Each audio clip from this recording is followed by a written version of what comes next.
नमस्कार मित्रों, मैं एस.वी. भारद्वाज आपका पुनः स्वागत करता हूँ। मंगल का ये गोचर कौन सी स्थितियों से आपको फ़ायदेमंद हो सकता है, क्या करने से आपको लाभ होगा, और आपके रिश्तों की बात करेंगे, दाम्पत्य जीवन की बात करेंगे, परिवार की बात करेंगे, नौकरी व्यापार की चर्चा तो हम करते ही हैं। स्पेकुलेशन का जो कामकाज करते हैं उनकी भी चर्चा किया करते हैं। हर जातक की हम विस्तार से बात करेंगे।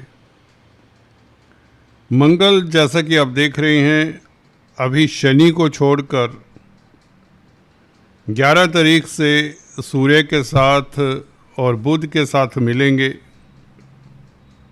तो ये राजयोग तो निर्मित कर देते हैं, परंतु सूर्य और बुध 15 तारीख से आगे चले जाते हैं। दोनों ही एक ही दिन 15 तारीख को आगे चले जाते हैं, तो मंगल अकेले रह जाते हैं और रोचक महापुरुष राजयोग बनाते हैं।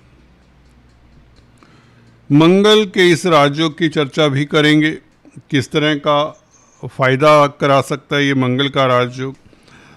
मंगल मेष राशि में 15 तारीख से अकेले होंगे, 11 तारीख को राशि परिवर्तन करेंगे। और आपको बता दें, अभी ये केतु के नक्षत्र में रहेंगे 29 तारीख तक, अश्विनी नक्षत्र में, फिर शुक्र के नक्षत्र में, भरणी नक्षत्र में भी गोचर करेंगे। और 20 तारीख तक यह मंगल यहाँ पर स्टे करेंगे मेष राशि में। तो लंबा पीरियड है, 1 महीने से ज़्यादा का पीरियड है। 11 तारीख से आते हैं मेष राशि में। तो चर्चा विस्तार से करते हैं। चर्चा को आगे बढ़ाने से पहले आपसे निवेदन, अगर आप पहली बार आए हैं तो कृपया सब्सक्राइब कर लें। अगर काफ़ी समय से देख रहे हैं तो आप भी सब्सक्राइब करें, आपसे यही गुजारिश है। मंगल दोस्तों, आपकी कुंडली में द्वितीय भाव के मालिक हैं। द्वितीय भाव धन का होता है, कुटुंब का, आपके एसेट्स का है, अर्थ त्रिकोण का हिस्सा है। सेकंड हाउस तो कैरियर को भी प्रभावित करता है। सेकंड हाउस का मालिक जहाँ भी बैठे वहाँ से आप कैरियर का आइडिया भी लगा सकते हैं। अगर 10th हाउस किसी की कुंडली में खाली हो, उसमें कोई ग्रह ना हो और कोई ग्रह देखता भी ना हो 10th हाउस को, तो सेकंड हाउस और 6th हाउस से आइडिया लग जाता है व्यक्ति के कैरियर का। यह सबसे स्ट्रॉन्ग जो ग्रह होगा आपकी कुंडली में, वह भी आपके कैरियर को प्रभावित करेगा। तो सेकंड हाउस कहने का मतलब आपके कैरियर को प्रभावित करता ही करता है। और सप्तम भाव में केंद्र में है सेकंड लॉर्ड। और सप्तम भाव देखिए दशम से दशम होता है, भावत भावम। तो कैरियर के ऊपर तो मंगल का पूरा आधिपत्य रहेगा। एक तो सेकंड हाउस का मालिक, एक 10th हाउस से 10th में रहेगा मंगल पूरा 1 महीना 20 जून तक। तो कैरियर में क्या आपको सुखद फल मिल सकता है? देखिए, हाल फिलहाल अगर आप नई नौकरी ज्वाइन कर चुके हैं तो ये आपका नए वर्क प्लेस पर परचम लहराता है। कहते हैं ना, व्यक्ति का डंका बजता है। अगर नई जगह पर जाना चाहते हैं तो आपके लिए ये बड़ी कंफर्टेबल सी सिचुएशन बना देता है। सप्तम भाव यात्राओं का भी होता है। यात्राओं के आपको अच्छे मौके मिलेंगे।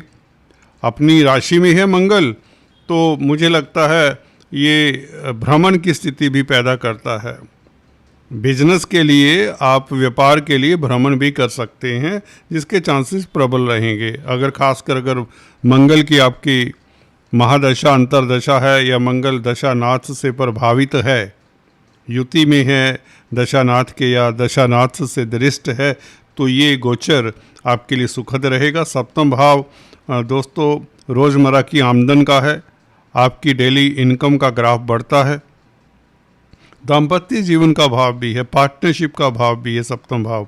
तो पार्टनरशिप के लिए अच्छा रहेगा। भागीदारी में अगर कामकाज कर रहे हैं तो उसमें आपको सफलता मिलती है। कहने का मतलब अगर सुरताल अच्छे नहीं थे तो सुरताल अच्छे हो जाते, क्योंकि मंगल शनि के साथ रहा, शनि मंगल मित्र नहीं है, तो हो सकता है पार्टनर के साथ वैचारिक मतभेद रहे हों। तो ये समय वैचारिक मतभेद दूर करने का भी है, व्यापार में एक्सपेंशन करने का भी है। अगर आप अकेले भी बिजनेस करते हैं तो भी सप्तम भाव व्यापार का है, तो बिजनेस में पैसा डालने का भी अच्छा समय है, इन्वेस्ट करने का अच्छा समय है।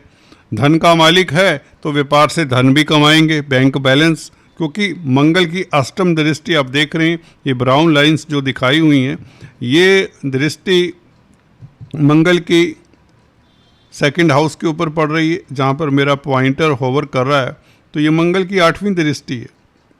तो मंगल से धन भी आएगा। अपने भाव को कोई ग्रह देखे तो उस भाव को स्ट्रेंथ देता है, तो धन के योग भी बनते हैं और कुटुंब में स्थितियां बड़ी अच्छी रहेंगी। घर परिवार में मेहमानों का आना जाना लगा रहेगा, ये तो अच्छा है।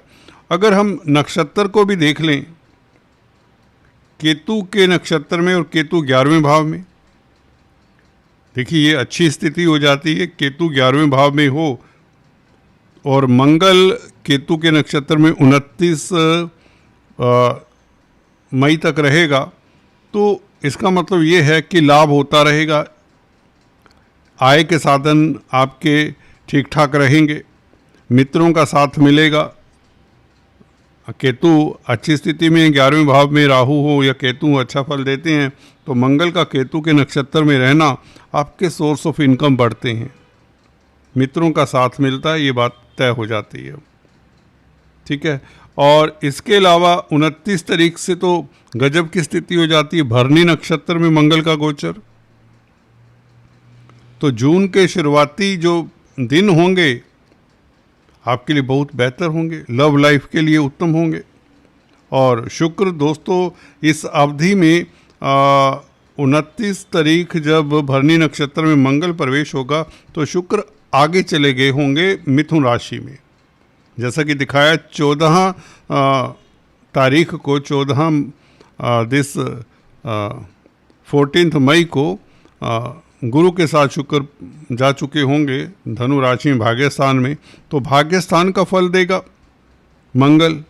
कहने का मतलब शुक्र का फल देगा शुक्र 9th हाउस में, तो विदेशी कामकाज में सफलता, एक्सपोर्ट इंपोर्ट के कार्यों में सफलता। अगर आप विदेश जाना चाहते हैं, भ्रमण करना चाहते हैं तो भी अच्छा समय रहेगा। व्यापार के लिए जाना चाहते हैं, विदेशों में निवेश करने का मौका मिलेगा। वीज़ा इत्यादि की प्रॉब्लम है तो उसका ग्रीन कार्ड की कोई प्रॉब्लम है तो उसका सॉल्यूशन मिल जाता है।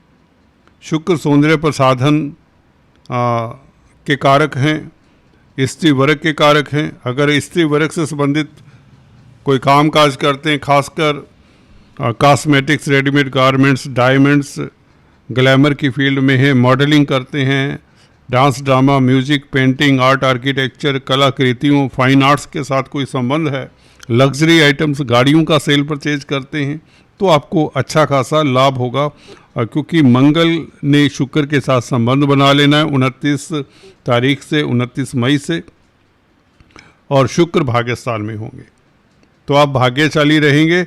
जहाँ तक शुक्र की बात है, शुक्र से संबंधित कामकाज आपको भाएंगे और आपको सफलता देंगे। अदरवाइज भी आपका संग अपोजिट लिंग के साथ हो जाएगा, विपरीत लिंग के साथ होगा और उनसे फ़ायदा भी होगा। पत्नी के साथ अगर आप पोस्ट जातक है तो आपके संबंध बेहतर रहेंगे, परिवार में स्थिति अनुकूल रहेंगी।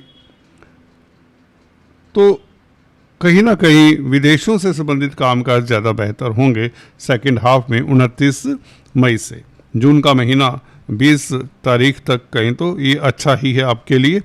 मंगल देखिए दोस्तों, भाइयों के भी कारक माने जाते हैं, होटल लाइन के, क्योंकि खाद्य पदार्थों के कारक हैं, तो और आर्मी डिफेंस के भी कारक हैं, तो इन क्षेत्रों से भी आपको लाभ होगा। अगर आप आर्मी डिफेंस में कामकाज करते तो इस अवधि में आपको तरक्की मिल सकती है, सफलता मिल सकती है, उच्च पद मिल सकता है। स्पोर्ट्स के भी कारक होते हैं, तो अगर आप स्पोर्ट्समैन हैं तो बहुत अच्छी स्थिति रहेगी आपकी, आपका कद बढ़ेगा, समाज में प्रतिष्ठा बढ़ेगी। और भूमिपुत्र हैं तो लैंड का सेल परचेज जो करते हैं उनके लिए भी स्थितियां अनुकूल ही रहेंगी। लगन के ऊपर प्रभाव मंगल का आपको जोश देता है, पॉजिटिव रहते हैं। देखिए कॉन्फिडेंस बढ़ेगा आपका अचानक से 11 तारीख से, जैसे ही मंगल सप्तम भाव में आ जाते हैं। सप्तम भाव डेली आमदन का है तो रोज़मर्रा की आमदन भी बढ़ेगी, डेली इनकम का ग्राफ कई गुना बढ़ जाएगा। भागीदारी में कामकाज सुचारू रूप से चलने लग जाएंगे। 10th हाउस के ऊपर दृष्टि मंगल की सेकंड लॉर्ड होकर तो धन आएगा। थोड़ा परिश्रम करना पड़ेगा आपको, क्योंकि नीच राशि को देखते हैं मंगल 10th हाउस को, तो थोड़ा परिश्रम या सजग होकर चलना पड़ेगा कैरियर की जहाँ तक बात है। परंतु इंटरव्यू देने के लिए समय अच्छा रहेगा, आपकी इंट्यूशन पावर अच्छी रहेगी, क्योंकि बुध अष्टम भाव में होगा। बुध जब अष्टम भाव में हो दोस्तों, हमने अक्सर पाया है आप गोपनीय कार्यों में सफल होते हैं, आपकी इंट्यूशन पावर अच्छी होती है, पराविद्याओं से लाभ होता है, कोई मेंटोर आपकी मदद कर सकता है, कोई गाइड आपकी मदद करता है इस अवधि में, क्योंकि गुरु भाग्यस्थान में है, लगन को देखते हैं। तो ऐसी अवधि में अपने सीनियर्स की सलाह लेकर, टीचर्स की गाइड की सलाह लेकर आप नया कार्य कर सकते हैं। अगर नया कार्य कोई भी करना चाहते हैं, कोई बिजनेस शुरू करना चाहते हैं, कोई फ्रीलांस कोई काम करना चाहते हैं, कोई भी नया वेंचर है करने की सोच रहे हैं, तो इस तरह के ग्रह गोचर जब बने हों जहाँ पर शनि आपके लिए सर्वे सर्वा हैं। बेसिकली शनि की स्थिति ऐसी है कि ये आपको आपकी पीठ नहीं लगने देंगे, कुछ भी हो। ये गोचर हालांकि देखिए सभी के लिए लगता है, जिनकी तुला राशि है सभी के लिए जनरल राशिफल है, परंतु मैंने ज़्यादातर देखा है नुकसान नहीं होता इस तरह के गोचर में, बड़ा रेयर होता है। अगर आपकी कुंडली में बहुत खराब दशा अंतर्दशा चल रही हो तो होता है, अदरवाइज ये गोचर बहुत अच्छा है। धन आएगा, प्रतिष्ठा, उच्च पद मिलेगा, समाज में आपका रुतबा बढ़ेगा, आपको अवार्ड रिवार्ड मिलेंगे। जो भी मेहनत पहले की है अभी तक उसका आपको अवार्ड रिवार्ड मिलेगा, वो धन के रूप में मिल सकता है, किसी तरह शोहरत बढ़ जाए, उच्च पद मिल जाए, क्योंकि गुरु अच्छी स्थिति में, शनि अच्छी स्थिति में है, केतु बहुत अच्छी स्थिति में है। तो ये गोचर, मंगल का गोचर मुझे लगता है लाभदायक रहेगा आपके लिए। आज इतना ही, फिर से मिलेंगे। Please do subscribe, like and share. Thanks for watching this video.